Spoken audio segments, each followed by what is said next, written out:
It's a pleasure to have with me in the studio today the successful young businessman Douglas Granger. Douglas, tell us how you got started in business at the early age of 14. It all began one afternoon when I was only in my second year at secondary school.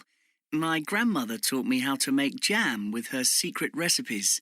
She had a lot of fruit to make into jams and couldn't manage the task all on her own, so she persuaded me to be her kitchen boy.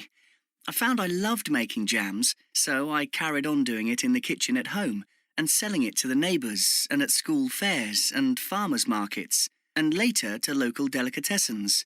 It just sort of grew and grew by word of mouth over a few years while I was still at school. So it quickly became a business. That's right. By the time I left school, I was working all day, every day in my parents' kitchen. At one point, I was manufacturing about 1,000 jars a week. I'd realised I'd have to come up with some sort of big idea in order to move production into a commercial setting. After doing a lot of research, I discovered that sales of jam, generally, have actually been in decline for the last couple of decades.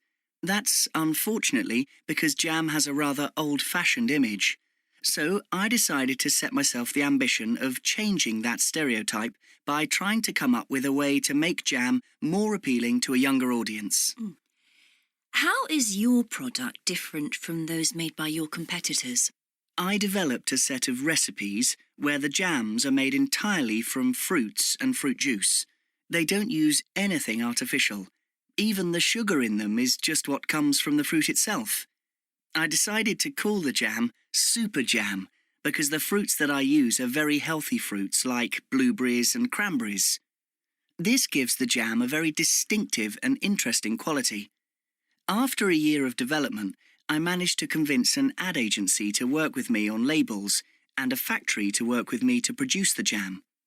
Some of the big supermarkets decided to take it on, and I now supply about 500 shops, including one of the largest retailers in the world. It's been a whirlwind journey, and it's continuing to grow and grow every day. Was your age an issue that you had to overcome? Definitely. Trying to convince one of the biggest jam manufacturers in the country to work with me to produce the jam was certainly difficult. I knocked on lots of different doors, but all I had was an original idea. No money or capital or anything like that. A lot of the doors were slammed in my face. But eventually, I managed to convince the management of one factory to work with me. They could see I was ready to put everything I had into trying to make this work and felt they might as well give it a shot. So they diversified and were quickly very glad they did. Did you have a business mentor? Not at first. But then a local entrepreneur read about what I was doing in the evening paper, and he thought that I reminded him of himself at my age.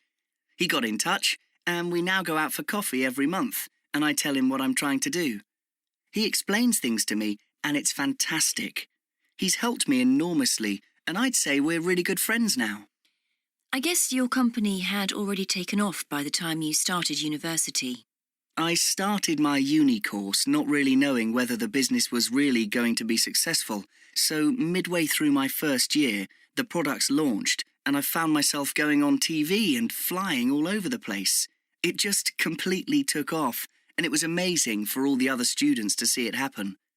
After my first year, I started struggling with running the business and going to university every day, so the university said I could take a couple of years off and wait until everything calmed down a little bit. I could get myself organised and go back whenever I felt ready. I'm pretty lucky in that respect.